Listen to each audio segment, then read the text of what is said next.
My study is on why returning women are underutilized within the structure of crew. There are women who came on staff in the 80s, got married, or served on campus, and as soon as they had their first child, they were expected to be full-time stay-at-home moms, except for a required 4 hours a week, which was usually a staff meeting. And then now, recently, are empty nesters and now are expected to return to full-time work with crew.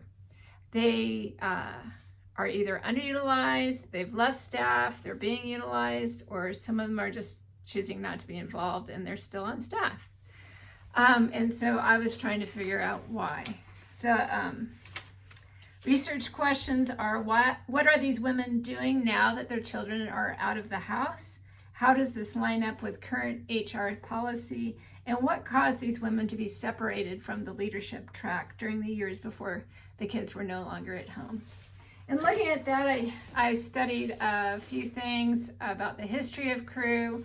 I got this off of eBay. This is the actual Bible study I went through, which is Strengthening Your Mate's Self-Esteem by Dennis Rainey, a whole Bible study series of his that actually my husband and I taught to a small group.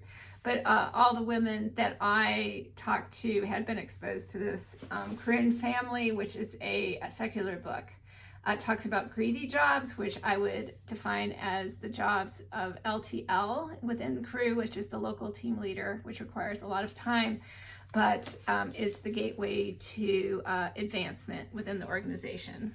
Study the Danvers Statement and also some of other Rainey's material.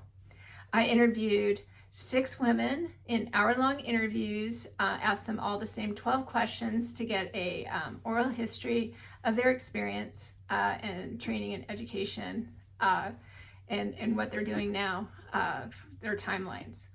Over 200 years of combined experience with crew. Amazing.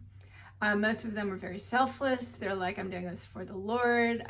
They might have had a bad attitude, or they were thinking they might have had a bad attitude about having been invisible or ignored, some of them, but really all very faithful to try and stay with their calling. They all went to marriage life conferences. They all surprisingly homeschooled, which I think would be an area of future study. I couldn't study in this, but I think that'd be interesting to see how that happened. Some of them referred to them and their husband as we, like we were regional directors. And I was like, were you a regional director? And they're like, oh, no, just my husband. But they saw themselves as a unit. I think the biggest difference between success of utilization was if a woman came on staff as a single and before they got married, they were on staff and they were on a leadership track, actually got to use their own giftings. That was, I think, led to greater fulfillment and utilization throughout their career and even to this point. Some of the women, they were students who married staff who were already on campus, and those women were not finding fulfillment and not having their talents and skills utilized very well. And so that seems to be a big difference. My recommendation would be for the women who to be able to have equity in the home. And I think this would only happen if the teachings of crew changed, where there'd be an expectation of more mutuality, where both husbands and wives are on equal, no one's a leader, no one's submitting, so that they both can use their giftings. And I think crew needs to have some really direct teaching on that women can lead.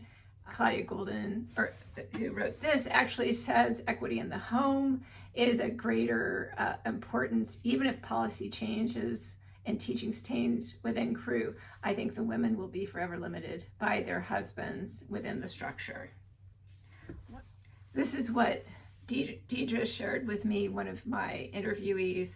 I was never coached or mentored. I wasn't valued. I wasn't seen. I was in my husband's shadow. Maybe I was hiding too. I tried to find a place where I would fit in. I feel broken sometimes.